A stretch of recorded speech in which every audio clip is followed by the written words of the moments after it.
परमेश्वर के प्रिय बेटे बेटियों, आज हम जब प्रभु के वचन को सुनने के लिए हमने अपने आप को तैयार किया है, तो बाइबल का वचन कहता है कि परमेश्वर का वचन बुद्धि देता है, वह बुद्धिमान बनाता है, वह सामर्थी बनाता है, वह भोले लोगों को बुद्धिमान कर देता है।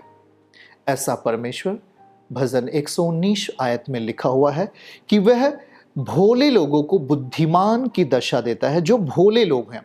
अगर उस वचन को हम आपको दिखाएं, भजन 119 का 130 है, उसको हम देख लेंगे तो वहां पर आपकी ये शुरुआत होगी आपके जीवन की अद्भुत की। बाइबल कहता है कि तेरी बातों के खुलने से प्रकाश होता है। तेरी बातों के, हे परमेश्वर, तेरी बातों के खुलने से, तेरे वचन के खुलने से, रहस्य के खुलने से प्रकाश होता है और उससे भोले लोग समझ प्राप्त करते हैं। देखिए प्रिय भाई बहनों, जब हम परमेश्वर के करीब नहीं होते हैं, जब हम उससे दूरियां बना लेते हैं, हम दूर होते हैं, तो जिंदगी के बहुत सारे सवाल उलझे हुए रहते हैं और वो हमारी समझ में नहीं आते हैं। हम अपनी जिंदगी में क्या करें, कैसे करें, किस मार्ग पर चलें और हम क्या कदम उठाएं, हमारी जिंदगी में सब कुछ उलझा हुआ सा रहता है। वहां आंसू अपना कदम रख लेती है, दुख दरवाजे खोलकर भीतर आ जाती है और समस्याएं आपके शरीरों को छूती हुई आपके आर्थिकता को नाश करती हैं। तो प्रिय भाई बहनों, आज परमेश्वर जब ये हमें सिखाने पे लगा है कि परमेश्वर का जो वचन है, उसके जो रहस्यमयी बातें हैं, खुलने से हमें प्रकाश मिलेगा और भोले लोग समझ प्राप्त करेंगे। बाइबल कहती है भोले लोग आगे बढ़कर दंड भोगते हैं। यदि भोले लोग वचन के प्रकाश में आ जाएं, तो वो दंड से बचते हैं और परमेश्वर उन्हें एक ऊंचाई के स्थान पर रख देता है। आज बहुत सारे लोग नशे में हैं, उनको लगता है कि नशा ही हमारा जिंदगी है। अब वे छोड़ने की इच्छा तो रखते हैं, पर अगली सुबह फिर से वो उसी वेशभूषा में आ जाते हैं। कोई तो व्यभिचार को छोड़ना चाहता है, पाप को छोड़ना चाहता है, लेकिन वो अगली सुबह फिर उसे करने का ही याद करता है। उसकी जिंदगी में कुछ रुक नहीं रहा है, पर वो अपने आप को उसमें समा देता है, अपने आप को उसमें लेकर चला जाता है जो वो नहीं करना चाहता। इसका एक महत्वपूर्ण कारण यह है कि इंसान पाप की संरचना को, पाप के ढांचे को अपनी जिंदगी में, अपने स्वभाव में सेट कर लेता है। वो अपनी आंखों में पाप के साथ चलता है, वो अपनी जुबान में पाप के साथ बात करता है, वो अपने विवेक में पाप के साथ उसका उच्चारण करता है, उसको अपनी जिंदगी में जगह देता है। और यही कारण है कि आपकी जिंदगी में बहुत सारी बेहतरीन चीजें आपकी लाइफ में छूट जाता है। मैंने ऐसे माता पिता को देखा है, ऐसे पिता को देखा है जिन्होंने अपने जीवन को नशे में और शराब में इतना डुबो दिया कि वे अपने जीवन के अंतिम पड़ाव में भी अपना घर नहीं बना सके, अपने बेटा और बेटी के विवाह को भी नहीं कर सके। ऐसे मैंने माता पिता को देखा है।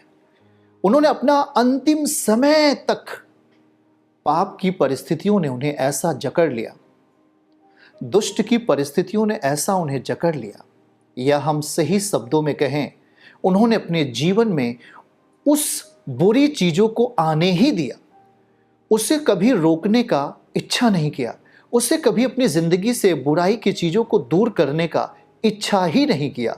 और यही कारण है कि बुरी परिस्थितियां उनकी जिंदगी को लगातार तोड़ती रहीं और उनके हिसाब किताब को बुरा कर दिया, उनके हर सुखमय परिस्थिति को तोड़कर खत्म कर दिया। वे अपने जीवन के अंतिम पड़ाव में भी वे एक ईंटे को भी जोड़ नहीं सके। कुछ ऐसी परिस्थिति उनकी जिंदगी में ये पाप की परिस्थिति ला देती है। प्रिय भाई बहन, आज उसी का तोड़ पवित्र आत्मा आपको बताएगा। आज उसी को कैसे आप हरा पाओगे अपनी जिंदगी में, ये परमेश्वर सरलता से आपके सामने रखने का प्रयास करेगा। प्रिय भाई बहनों, आप जानते हैं कि परमेश्वर पवित्र है।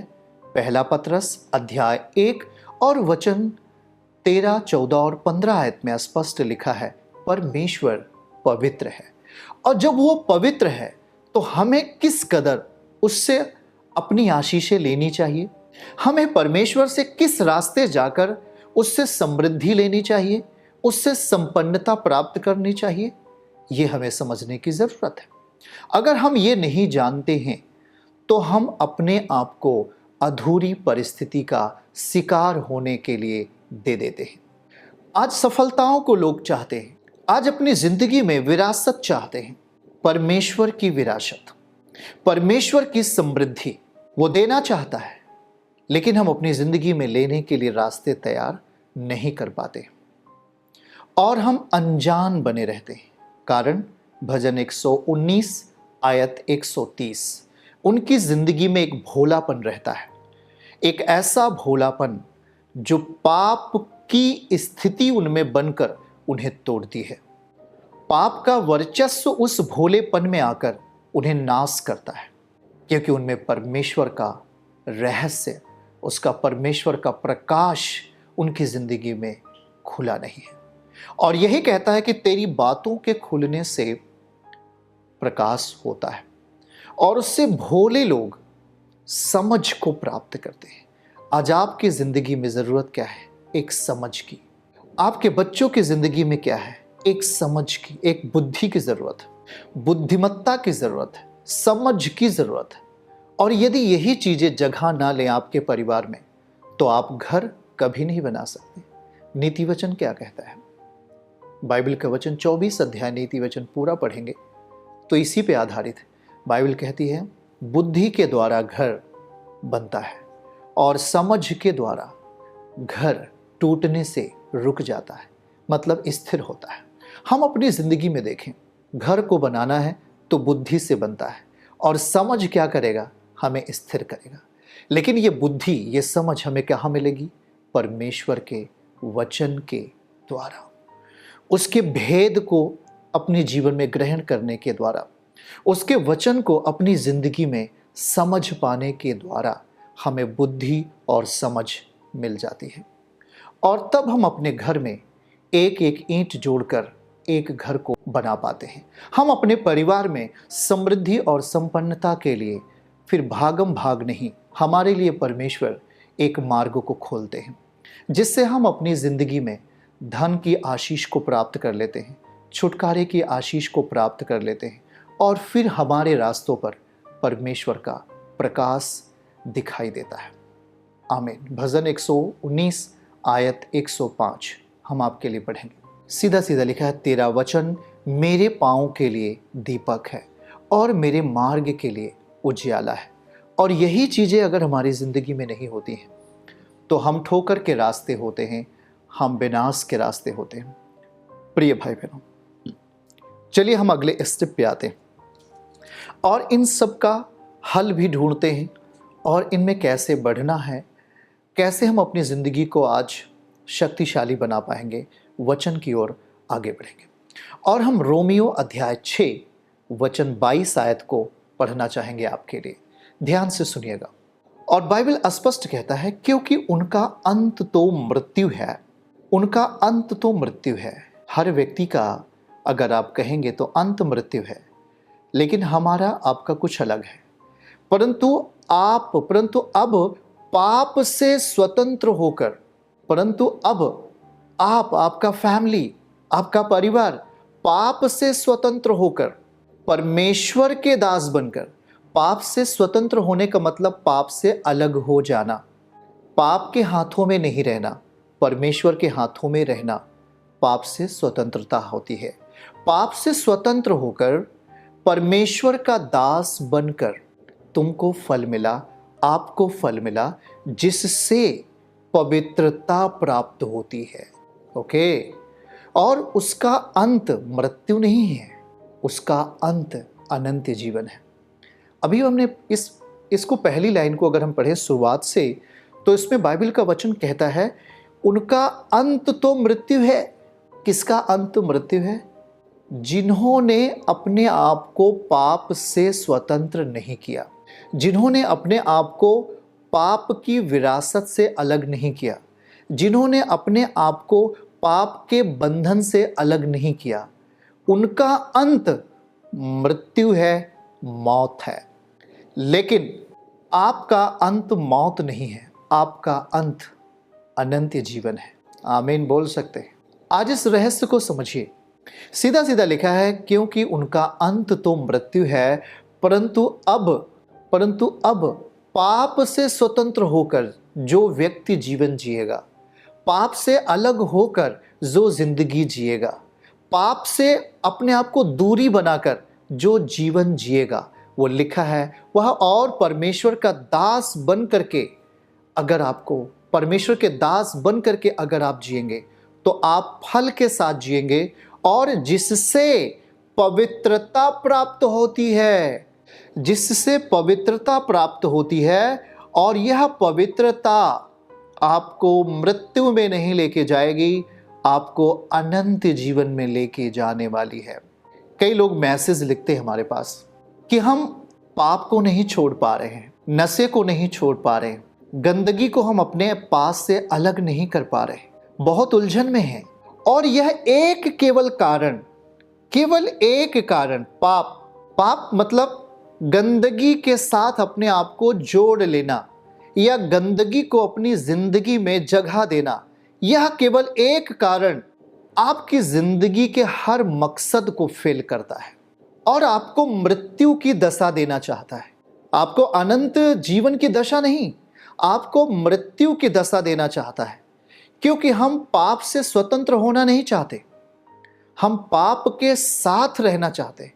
और यह पाप के साथ रहने के कारण इंसान अपने जीवन में पवित्रताई को देख नहीं पाता, पवित्रताई के साथ जी नहीं पाता, और उसका अंत मृत्यु होता है, उसका अंत मृत्यु हो जाता है। वो हर रीति से उसकी जिंदगी में मृत्यु होती है, उसके स्वास्थ्य का मृत्यु, उसके आर्थिक लेवल का मृत्यु, उसके जिंदगी के आनंद का मृत्यु, और उसकी शरीर का मृत्यु तो होता ही है।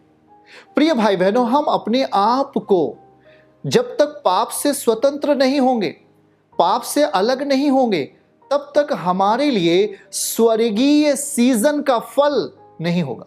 और जब तक स्वर्गीय सीजन का फल नहीं होगा, तब तक हमारी जिंदगी में अनंत जीवन की राह आसान नहीं बनेगी।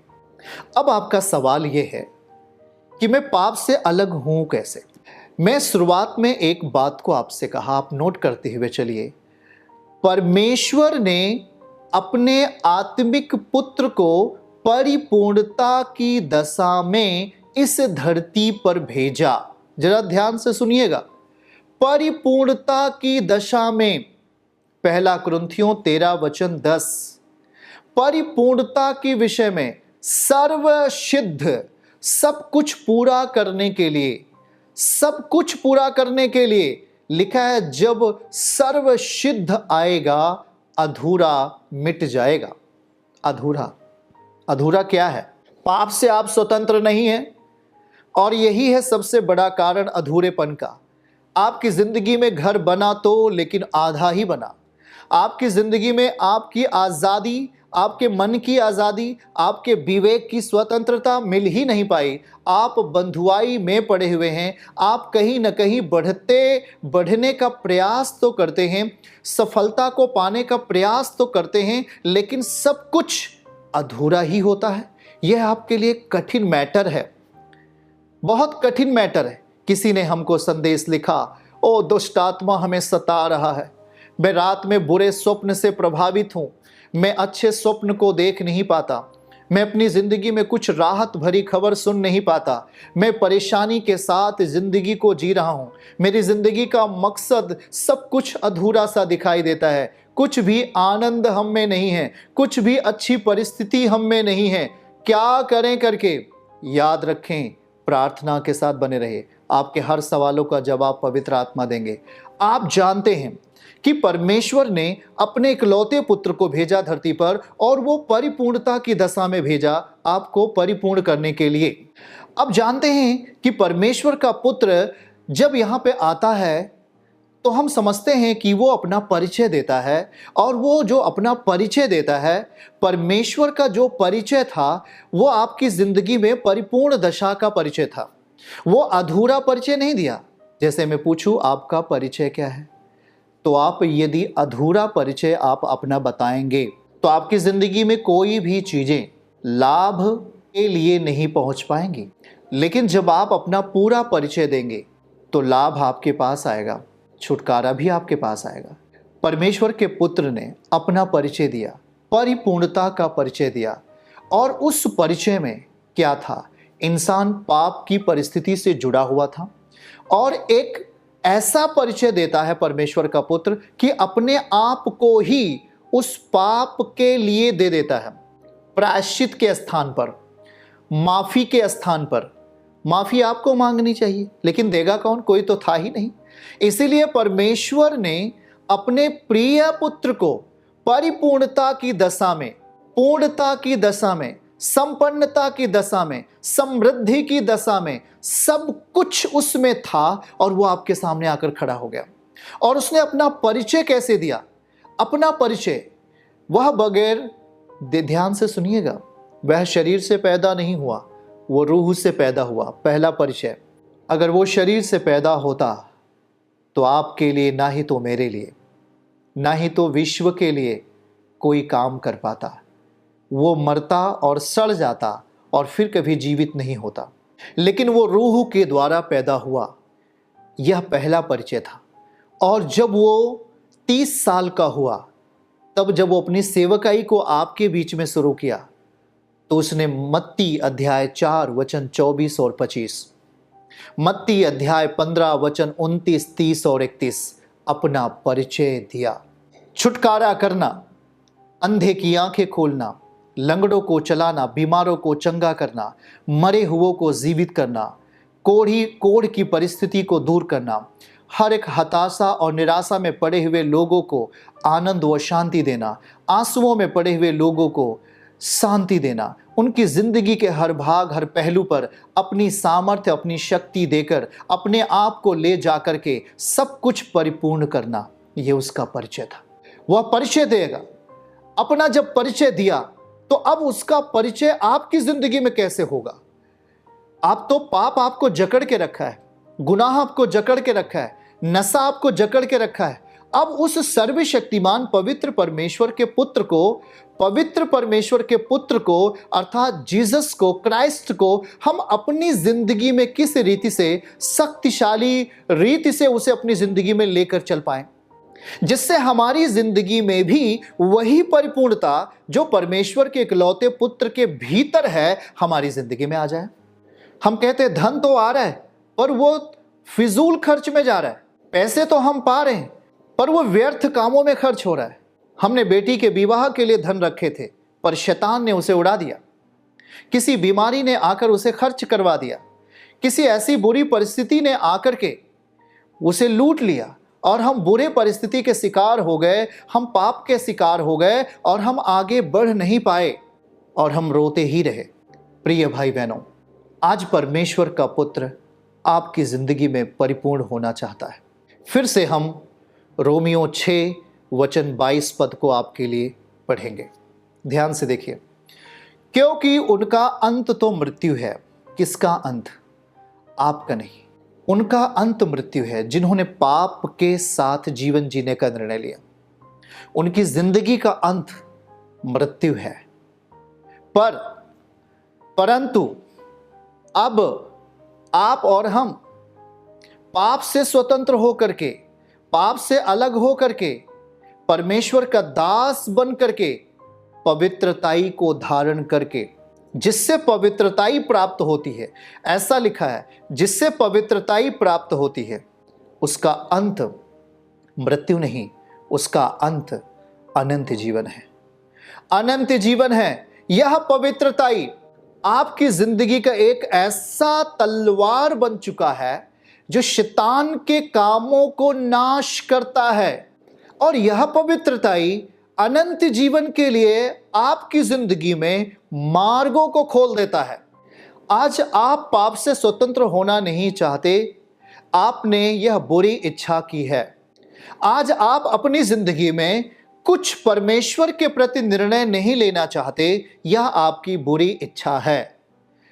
आप परम पिता के प्रति, स्वर्गीय यीशु के प्रति, स्वर्गीय पिता के प्रति अपने आत्मिक कामों को आगे नहीं बढ़ाना चाहते। यह आपकी बुरी इच्छा है। लेकिन जब आप अपनी जिंदगी में निर्णय ले लेते हैं, आप परमेश्वर के साथ जीवन जीने का निर्णय ले लेते हैं और उसके वचन को अपनी जिंदगी का हिस्सा बनाकर चलना शुरू कर देते हैं, यह आपकी जिंदगी का सबसे महत्वपूर्ण निर्णय होता है। और प्रिय भाई बहनों, किसी ने कहा कि चलो हमें प्रेयर में बैठना चाहिए, तो आपने कहा नहीं, अभी हम प्रेयर में नहीं बैठ सकते, अभी हम अपने कामों को पूरा करना चाहते हैं। मैंने कहा आपके काम पूरे तभी होते हैं जब परमेश्वर जो सब कुछ पूरा करता है आपके साथ होगा। आप नशे को नहीं त्यागना चाहते, लेकिन यदि आप इच्छा रखते हैं कि मैं नशा छोड़ना चाहता हूं, तो आपको प्रभु के सामने बार बार, या हम कहें अनवरत, बगैर रुके हुए अपने आप को प्रभु के सामने रखना होगा। मैं ये नहीं कह रहा हूं कि आप सुबह से लेकर शाम तक, परंतु मेरा कहने का अर्थ यह है कि आपने अपने जीवन को परमेश्वर के लिए खोल देना चाहिए। यदि आप डर में भी हैं, आप संदेह में हैं कि क्या वाकई परमेश्वर है, क्या वाकई यीशु मसीह जिंदा खुदा है, यदि आप इस संदेह में जीवन को जी रहे हैं, तो आपके लिए वचन के अनुसार हर चीज़ें छुपी हुई हैं। कुछ भी आप खोजेंगे मिलता नहीं है, चंगाई खोजेंगे मिलता नहीं है, राहत खोजेंगे मिलता नहीं है, आनंद खोजेंगे मिलता नहीं है, क्योंकि आपने अपने हृदय को, अपने जीवन की प्रक्रिया को परमेश्वर पिता के लिए, यीशु के लिए खोला नहीं है। इसलिए एक आयत ध्यान से सुनिए, रोमियो 6 अध्याय वचन 16 आयत को देखिएगा। वह क्या रहस्य प्रकट करता है प्रभु। जब 6 के 16 आयत को पढ़ेंगे, क्या तुम नहीं जानते, बहुत सारी चीजें हैं जो नहीं मालूम होती हैं और यही होती है कठिनाई का कारण। क्या तुम नहीं जानते कि जिसकी आज्ञा मानने के लिए तुम अपने आप को दासों की नाई सौंप देते हो, और जिसकी मानते हो, चाहे पाप के और चाहे जिसका अंत मृत्यु है, और चाहे आज्ञा मानने के जिसका अंत धार्मिकता है। बातों को समझिएगा। दारू नहीं पीने के लिए, दारू छोड़ने के लिए आपको कहा जा रहा है, लेकिन आप दारू नहीं त्याग रहे हैं, व्यभिचार नहीं त्याग रहे हैं, आप उसे ही अपनी जिंदगी का मजबूत अस्तर बना लिए हैं कि मुझे नशा नहीं छोड़ना, मुझे पीना ही है, मुझे पाप करना ही है, मुझे इस तरह जिंदगी जीना ही है, मेरे जीवन में कोई नहीं आए, कोई रोक टोक नहीं करे। तो याद रखें, आपने अपने जीवन को सौंपा है, सौंप दिया है कि उसका फल मृत्यु होगा।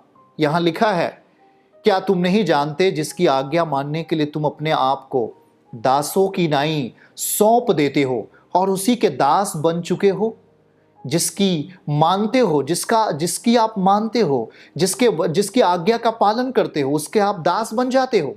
किसी ने आकर आपसे कहा, क्या आप थोड़ा झूठ बोलकर प्रयास करेंगे, क्या आप उसके प्रति झूठी गवाही देंगे, क्या आप वहां जाकर के उसका नुकसान करेंगे, क्या उससे ईर्ष्या करके उसका सामान चोरी करेंगे, क्या ऐसा तमाम ऐसे काम जो परमेश्वर पिता के निगाहों में बेकार है या फालतू की चीजें हैं या व्यर्थ चीजें हैं, आपने अपना उस पर मन लगाया या अपने जीवन को उसके लिए सौंप दिया।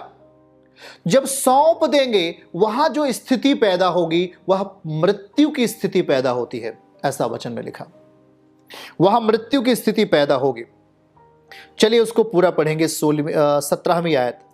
अब 17वीं आयत को देखेंगे, परंतु परमेश्वर का धन्यवाद हो कि तुम जो पाप के दास थे तो भी मन से उस उपदेश के मानने वाले हो गए जिसके साचे में ढाले गए थे।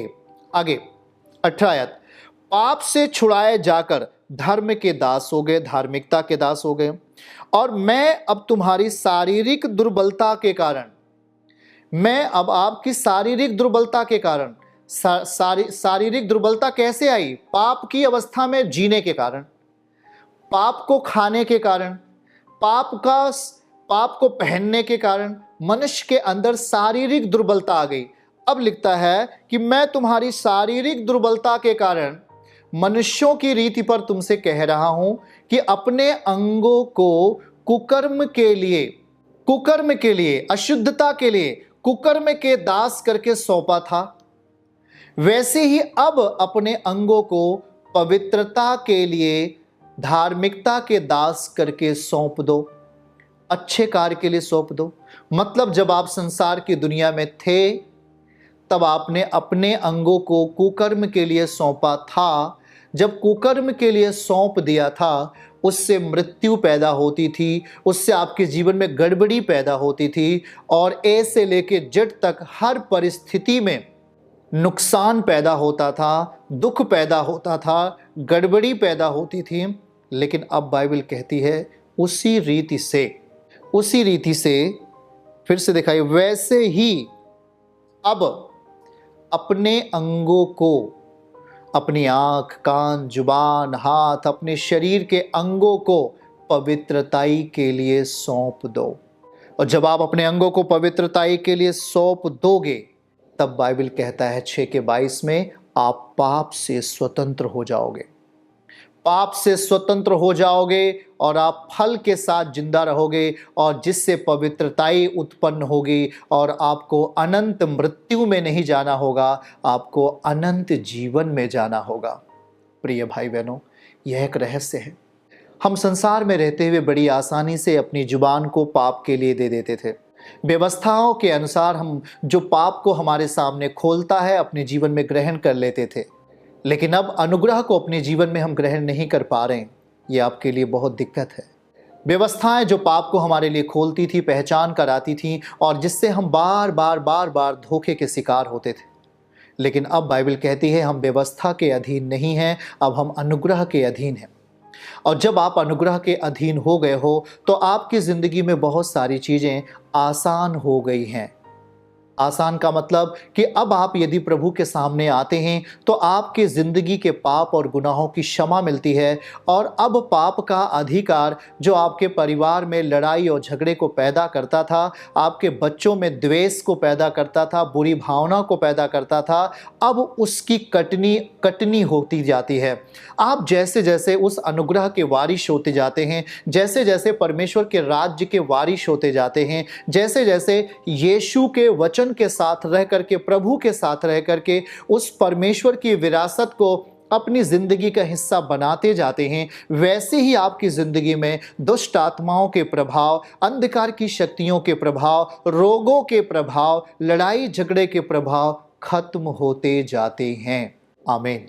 चर्च की सभी प्रार्थनाओं को और परमेश्वर के दास के द्वारा टीचिंग सुनने के लिए और अपडेट्स को जानने के लिए हमारे इस चैनल को सब्सक्राइब करें और साथ में बेल आइकन को जरूर दबाएं, ताकि जब भी लाइव प्रार्थना हो तो सबसे पहले आप देख सकें।